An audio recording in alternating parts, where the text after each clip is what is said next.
I was quite anxious about coming back to Italy after so long an absence. I was not quite sure that the Italian people would have remembered me. And if they did, I was quite concerned as to whether or not they would have been able to understand the kind of music and the kind of performances that I'm doing now.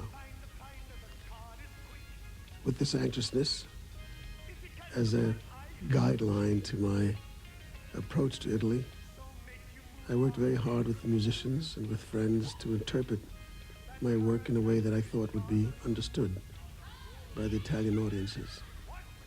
And after our opening night in Rome and the subsequent performances I've had in other places in Italy, I'm very, very pleased and touched by the generosity of the Italian people. Hai registrato un nuovo album, Paradise in Gazenkulu. Come mai ti hai messo così tanto tempo prima di registrare un nuovo LP? After having had so many albums released through the years, I've come to understand that one must be very careful about how one uses oneself. I believe very strongly in the use of art to reflect social and political interests. Most of the people who control media, television, recordings, tend to shy away from those things which they consider to be provocative. They go for those things which they consider to be the most pleasing to the largest number of people. That doesn't always serve one's best interest if you're socially and politically sensitive. Since that climate was prevailing, it was an opportunity for me to be able to do the Gazenkulu project. The album is about the plight and the conditions of the people in South Africa. I thought that bringing the two elements together would be appropriate for both me and the political liberation struggle in South Africa, and for an artistic level to be felt in the endeavor. Tu, Harry, sei sempre stato un personaggio impegnato politicamente. Come concili queste due cose, essere un attivista politico e nello stesso tempo essere anche un cantante, un personaggio artistico? I believe that most art is at its best when it is politically and socially relevant. The people whom I've admired in art, William Shakespeare, the greatest English literary figure, all of his writings were very social and very political. He spoke about the state of the courts of Europe.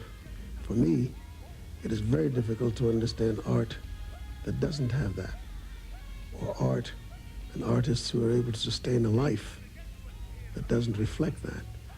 For me, the great loss is when you don't have a social or a political point of view, and therefore giving or saying something that enhances the human race.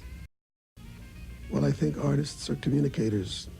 I am what I am, not by choice. It is a gift. I think you can study forever and you'll never be Pavarotti. You can study forever and you'll never be Toscanini. You're endowed with it. It's a special gift that you're given. In that context, the question is, what do you do with the gift? How do you use it? Is it for self-aggrandizement, or is it for a spiritual and a moral objective? I've chosen the latter, and it is in that context that I use myself and the things that I sing to help people have a better understanding of one another. Ho saputo che stai producendo un nuovo film sulla vita di Nelson e Willie Mandela, con tre grossi attori tuoi amici, Jane Fonda, Marlon Brando e Sidney Poitier. The conditions in South Africa are most oppressive and quite abhorrent. Most of the world have conflicting ideas about what really exists. Most of the people who control media interpret the point of view. In the United States, for instance, not only do newspapers distort to a great degree what is going on in South Africa, some instances they don't even report it. If I'm an artist and I have the ability to communicate, then I thought, to the best interests of the struggle in South Africa, I should do that.